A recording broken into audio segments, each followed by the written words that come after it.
over the past week I haven't done very much vlogging. It's been incredibly hot here in the UK. There was temperatures recorded not far from us of 37 degrees Celsius. And the kittens just didn't really want to do a great deal during that time. They spent a lot of their time sort of flopped about. And at one point it got really stifling, very humid. And I noticed the kittens were starting to get into distress. They were sort of flopping about. They wanted to keep trying to find cool places. Their mum as well was doing the same. And I noticed a couple of them starting to pant, so I knew they were beginning to overheat.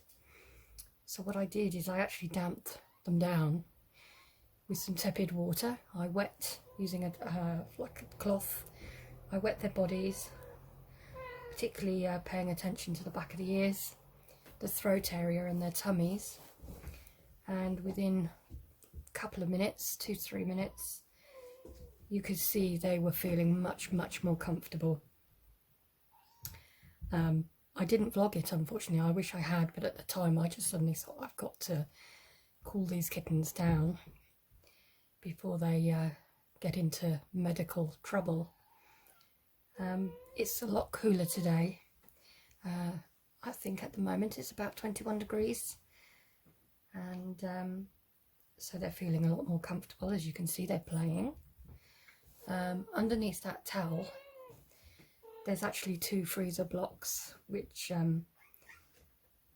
I wrap up in the towel, and the kittens were laying on those to help keep cool when it was very warm. They're warm now, of course, because they've been out all night. But the kittens are now in good form, as you can see. It's just much more pleasant now that it's cooled down.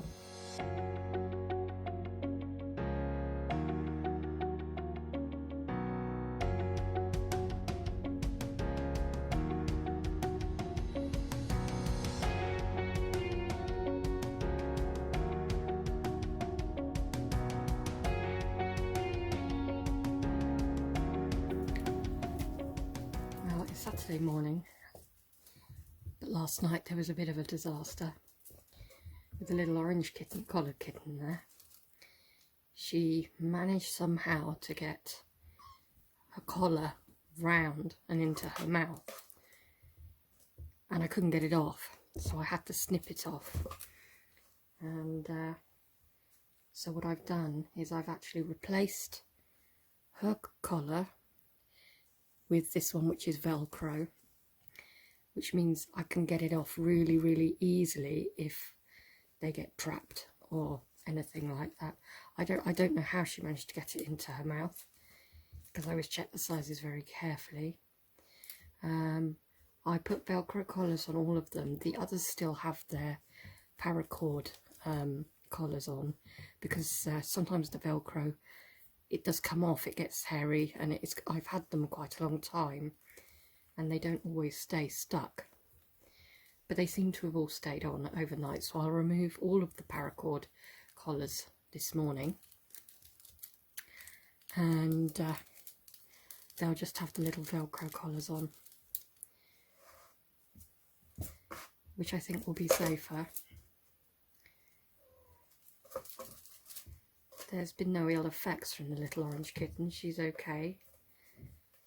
She hasn't lost any teeth, and her jaw hasn't been injured, which is always a worry because her jaw was held open. But as you can see, she's all right, playful.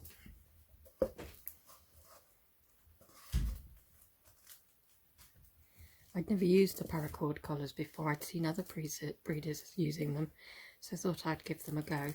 But all the other kittens were fine with them, but you can always guarantee there's going to be one who manages to get itself into trouble.